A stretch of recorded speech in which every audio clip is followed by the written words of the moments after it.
Halo, perkenalkan nama saya Nismawati Ilatompai. Kali ini saya akan membahas topik 1 Filosofi Pendidikan Nasional.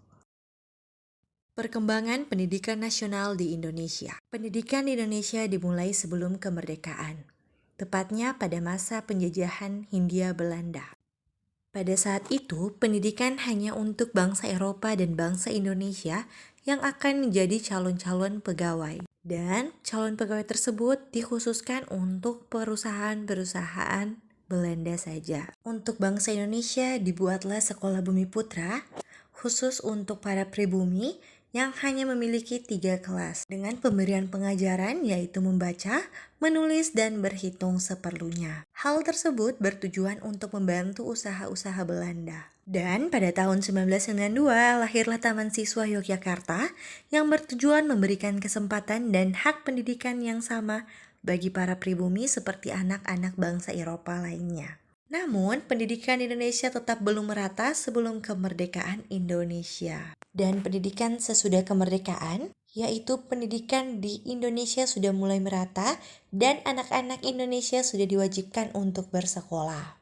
Pendidikan di Indonesia setelah kemerdekaan terus berkembang bahkan sampai saat ini. Dan telah terbentuklah kurikulum sebagai arah dan tujuan pendidikan.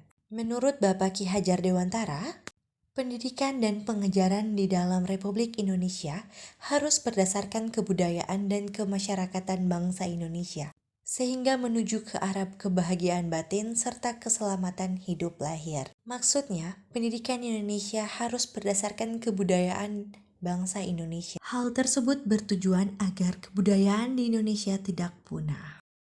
Selanjutnya, mari kita bahas ruang kolaborasi.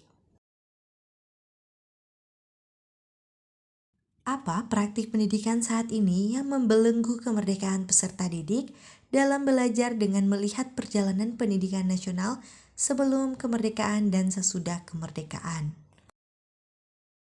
Hal-hal yang masih membelenggu peserta didik adalah guru hanya melihat penilaian hasil akhir, tetapi tidak melihat bagaimana proses belajar siswa di kesehariannya untuk mendapatkan hasil akhirnya. Selanjutnya, sarana dan prasarana yang kurang memadai sehingga siswa hanya terpaku pada konsep dan materi saja. Dan siswa tidak dapat mengembangkan bakatnya karena kurangnya sarana dan prasarana yang tersedia di sekolah. Selanjutnya adalah lambatnya pemerataan pendidikan yang menyebabkan siswa tidak mampu mengembangkan bakatnya dan kemampuannya karena guru-guru hanya menggunakan metode pembelajaran yang monoton. Dan yang terakhir adalah pembelajaran tidak sesuai dengan minat, bakat, dan potensi peserta didik. Sehingga dalam satu kelas proses pembelajaran hanya digunakan satu metode saja tanpa melihat bakat, minat, dan potensi peserta didik. Akibatnya, peserta didik tidak dapat mengembangkan bakat dan potensinya. Pertanyaan selanjutnya, adakah model-model pendidikan saat ini yang Anda lihat dapat melepaskan belenggu yang belum memerdekakan peserta didik? Salah satu model yang disediakan adalah pembelajaran paradigma baru. Pada paradigma baru terbentuk kurikulum alur merdeka yang memiliki tujuan agar peserta didik dapat dengan bebas mengembangkan potensinya yang dapat dilakukan di kelas maupun di luar kelas. Dan pada kurikulum merdeka, membuat peserta didik lebih aktif dan lebih mandiri. Selanjutnya, pembelajaran berpusat pada peserta didik.